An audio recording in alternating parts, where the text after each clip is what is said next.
Well, back here at home, a judge's sentence sparks outrage in Delaware. A driver responsible for the deaths of a father and his 4 daughters, all of them slapped on the wrist with just 1 year probation. So how does this happen?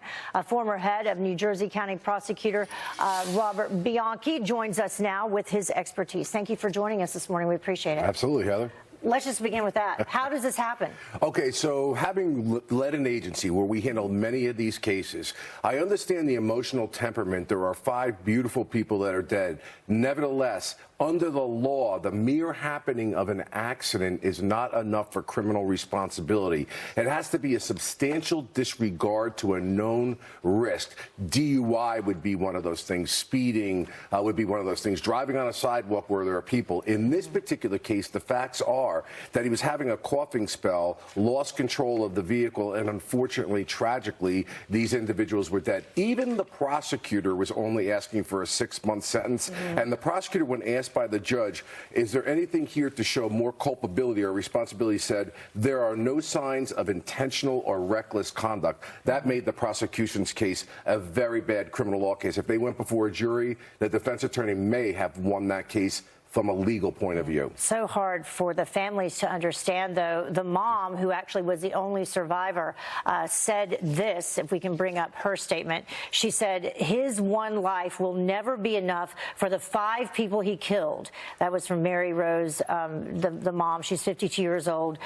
She told that to the News Journal of Wilmington, Delaware. Yeah, of course, and this is how they feel, but the criminal justice system is dealing not with the loss so much as it is the actions of the person that is alleged to have caused the loss. It's clearly a good civil case. She can get justice there. And in fact, I was going to ask you, what other options are there at this point? Yeah, she had a civil case because there was an issue about road conditions as well, which would have actually helped the defense in the criminal case. But from what we understand, there's been an undisclosed settlement with respect to that civilly. So this entire matter is over. But the question always becomes, is this just merely an accident that requires just a civil response, or a criminal case which is far worse, which means that defendant did something that was so reckless, such a gross deviation that a reasonable person would not have done it. And unfortunately, things like medical events and maybe even a little bit of distracted driving, what I think the public needs to do is back up a little bit. Think about yourself when you're driving.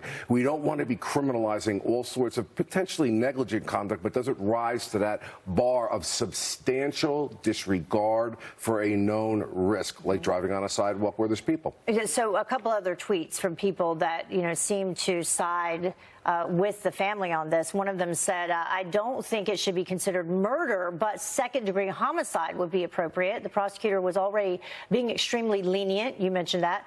Really bad call by the judge, if you ask me. Then the next one we have, apparently you can kill multiple people now and get probation. Is the Delaware legal system different than the rest of the country? This is insane. This family deserves justice. So answer that. I love that tweet where they said, is this like this everywhere else? And the answer to the question to your viewer is yes. Again, criminal conduct requires something more than just mere negligence or the mere happening of an accident in order for it to be criminalized. And why people have an emotional and visceral response for the family because they feel really bad for them, the fact of the matter is it's about the conduct of the defendant. This was a 3-month investigation. That tells me they really couldn't determine whether or not there was recklessness. And in the end, the prosecutor and the judge had this very lenient sentence because they feared, the prosecutor, if we go to trial based on the law, we could lose it all. So it's better to get something by way of a conviction than nothing. All right. Good point. Good point. Thank you so much for joining us. We appreciate it. Got a little lesson in the law today. Thank you.